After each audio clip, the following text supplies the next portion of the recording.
لقد كان لكم في رسول الله أسوة حسنة لمن كان يرجو الله واليوم الآخر وذكر الله كثيرا যারা আল্লাহ ও শেষ দিবসের আশা রাখে এবং আল্লাহকে অধিক স্মরণ করে তাদের জন্য রাসূলুল্লাহ সাল্লাল্লাহু আলাইহি ওয়াসাল্লামের মধ্যে উত্তম নমুনা রয়েছে।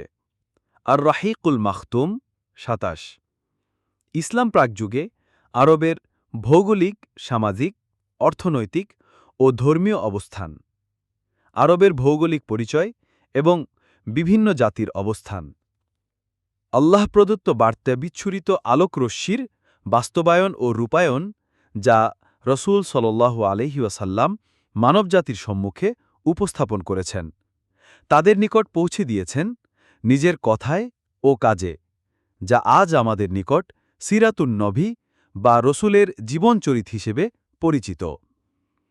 রসূল সাল্লাল্লাহু আলাইহি ওয়াসাল্লামের জীবনচরিতের মাধ্যমে প্রকৃতপক্ষে আল্লাহ তাআলা মানুষকে অন্ধকার থেকে বের করে আলোয় এবং মানুষের দাসত্ব থেকে মুক্তি দিয়ে আল্লাহ তাআলার ইবাদত করার জন্য তৈরি করছেন শক্তিশালী ও সঠিক পথনির্দেশনা।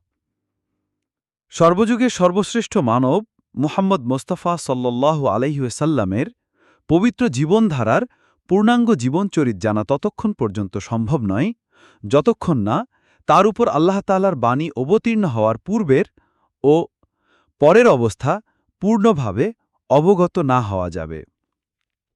এ কারণে মূল আলোচনার পূর্বে এই অধ্যায়ে প্রাক ইসলামিক আরবের ভৌগোলিক সীমারেখা, আরব ভূমিতে বসবাসরত বিভিন্ন সম্প্রদায়ের অবস্থান ও তাদের ক্রমোন্নতির ধারা এবং সে যুগের রাষ্ট্র পরিচালনা, নেতৃত্ব প্রদান ও গোত্রসমূহের শ্রেণীবিন্যাসকে বিভিন্ন দিন, ধর্ম, সম্প্রদায়, আচার-আচরণ, অন্ধবিশ্বাস এবং রাজনৈতিক, সামাজিক ও অর্থনৈতিক চিত্রসহ পাঠকের সামনে তুলে ধরা একান্ত প্রয়োজন।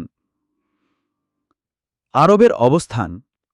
আভিধানিক অর্থে আরব শব্দটি বালুকাময় প্রান্তর, ধূসর মরুভূমি বা তৃণশয্যাবিহীন অঞ্চল অর্থে ব্যবহৃত হয়। প্রাচীনকাল থেকেই এই অর্থেই আরব উপদ্বীপ এবং সেখানে বসবাসকারী সম্প্রদায়ের জন্য এ পরিভাষাটি ব্যবহৃত হয়ে আসছে। আরবের পশ্চিমে লোহিত সাগর ও সিনাই উপদ্বীপ, পূর্বে আরব উপসাগর ও দক্ষিণ ইরাকের এক বড় অংশ এবং দক্ষিণে আরব সাগর যা ভারত মহাসাগরের বিস্তৃত অংশ।